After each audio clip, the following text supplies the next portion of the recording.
ഇന്ന് നമുക്ക് ഒരുപാട് സാധനങ്ങളൊന്നുമില്ല, വളരെ എളുപ്പത്തിലൊരു നാരങ്ങച്ചോറ് ഉണ്ടാക്കിയാലോ. നമ്മുടെ വീട്ടിലുള്ള സാധനങ്ങൾ മാത്രം മതി. ഉള്ളി അടപ്പത്ത് വെച്ചു, അത് ചൂടായതിനു ശേഷം എണ്ണ ഒഴിച്ചു.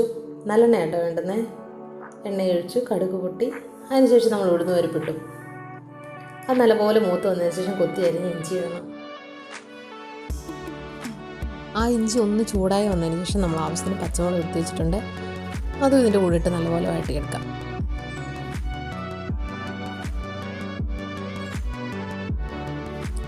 നമ്മുടെ ഉണ്ണി ഇതിനകത്ത് ചേർക്കാനുള്ള നാരങ്ങ നീര് പിഴിയും കേട്ടോ. ആവശ്യത്തിന് കറിവേപ്പില എടുത്തു, അതും അതിനെടുത്തിട്ട് നല്ലപോലെ മുറിച്ചെടുക്കണം.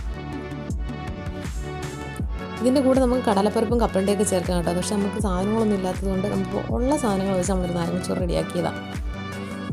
അത് നല്ലപോലെ മൂത്ത് വന്നതിന് ശേഷം മഞ്ഞൾപ്പൊടി ഇട്ട് നല്ലപോലെ ഇളക്കി, പിന്നെ നമ്മളെടുത്ത് വെച്ച് ചോറും അതിൻ്റെ കൂടെ ഇട്ട് ഇളക്കിയെടുക്കണം.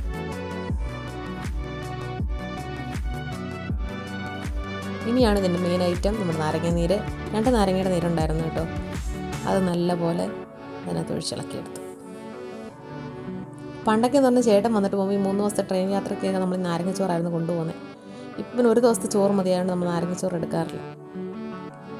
അങ്ങനെ എന്തായാലും ആ ചോറ് ഒന്നുണ്ടാക്കാമെന്ന് വിചാരിച്ചുണ്ടാക്കിയതാണ്. 3 ദിവസം വരെയൊക്കെ ഇത് കേടുകൂടാതിരിക്കും കേട്ടോ. അങ്ങനെ ഞങ്ങളങ്ങനെ മീനച്ചാരം കൂട്ടി നമ്മുടെ നാരങ്ങച്ചോറ് കഴിച്ചു.